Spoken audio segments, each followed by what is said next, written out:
बिहार चुनाव से पहले प्रशांत किशोर और अशोक चौधरी के बीच जंग चल रही है। ग्रामीण कार्य मंत्री अशोक चौधरी पर जन स्वराज पार्टी के सूत्रधार प्रशांत किशोर ने 2 वर्ष में 200 करोड़ रुपए की अचल संपत्ति बनाने का आरोप लगाया था। प्रतिवाद में अशोक चौधरी ने प्रशांत किशोर को 100 करोड़ रुपए का मानहानि का नोटिस भेज दिया। इस खबर के लिए देखिए हमारी खास रिपोर्ट।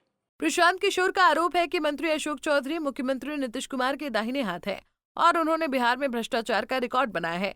वहीं अशोक चौधरी ने प्रशांत किशोर के आरोपों को निराधार और भ्रामक बताया और इसके साथ ही अपनी बेटी और सांसद शांभवी चौधरी के खिलाफ बेनामी संपत्ति के आरोपों से इनकार किया।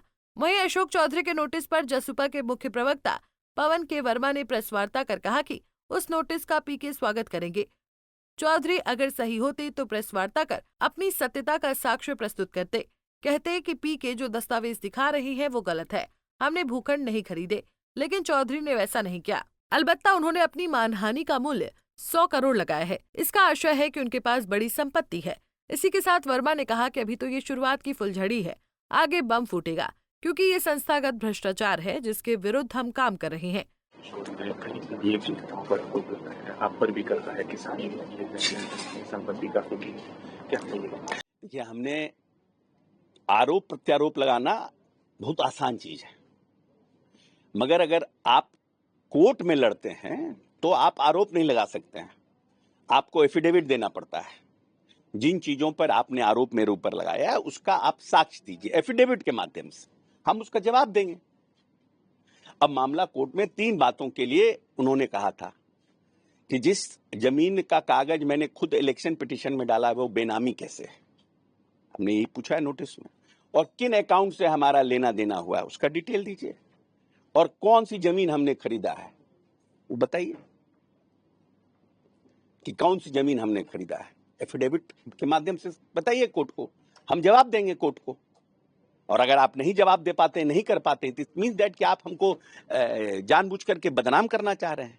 बस कई बार ऐसी चीजों को कहते हैं सार्वजनिक तौर से कि कई एनडीए के नेता हैं कि जो रिश्वतखोरी कर रहे हैं। अरे भाई देखिए, ये तो बहुत इजी है ना, कैरेक्टर असैसिनेशन, करप्शन ऐसे के नाम पर, ये तो बहुत इजी है ना, you have to prove it ना भाई। बोलना आसान है, प्रूफ करिए ना। आप कहिएगा कि कुछ पे आप है, अब कल कह दे कि मेरा किन्हीं के साथ रिश्ता है, अब लगाए बेचारा ना जान है ना पहचान है, हम लगे रिश्ता उसको अपना डिफेंड करने हैं। आप आरोप बताइए, आप दीजिए, साक्ष्य दीजिए, सिंपल। हमने तो नोटिस इसलिए किया कि उन्होंने 200 करोड़ का लगाया, तब हम क्या करें, हम 1 करोड़ का लगाते, 100 करोड़ का किए। अब आप जवाब दीजिए। कोर्ट, देखिए मामला कोर्ट में है, इस पर ज्यादा बहस करने की कोई आवश्यकता नहीं है। जो बात है साक्ष्य से, शपथ पत्र के माध्यम से कहें। पीके का दावा है कि मंत्री अशोक चौधरी मुख्यमंत्री नीतीश कुमार के दाहिने हाथ है और उन्होंने अपने पर्सनल सेक्रेटरी योगेंद्र दत्त के नाम पर साल 2019 में 23 कट्ठा जमीन खरीदा।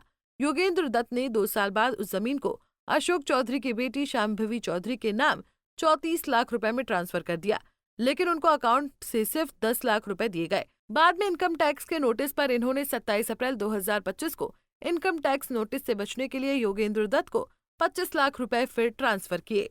वहीं इस बीच अशोक चौधरी का एक नया अवतार सोशल मीडिया पर धूम मचा रहा है। वीडियो में अशोक चौधरी पीली धोती में हाथ में झाल लिए भजन में मंत्र मुग्ध हैं। अशोक चौधरी पटना के हनुमान मंदिर में झाल बजाते हुए नजर आ रहे हैं। अशोक चौधरी का यह अवतार पीके पर 100 करोड़ रुपए का मानहानि का नोटिस भेजने के बाद आया है। खैर, अब देखना है कि दोनों के बीच की यह जंग आगे क्या रूप लेती है। आप ऐसी तमाम खबरों को देखने के लिए बने रहिए और देखते रहिए पंजाब केसरी टीवी। नमस्कार।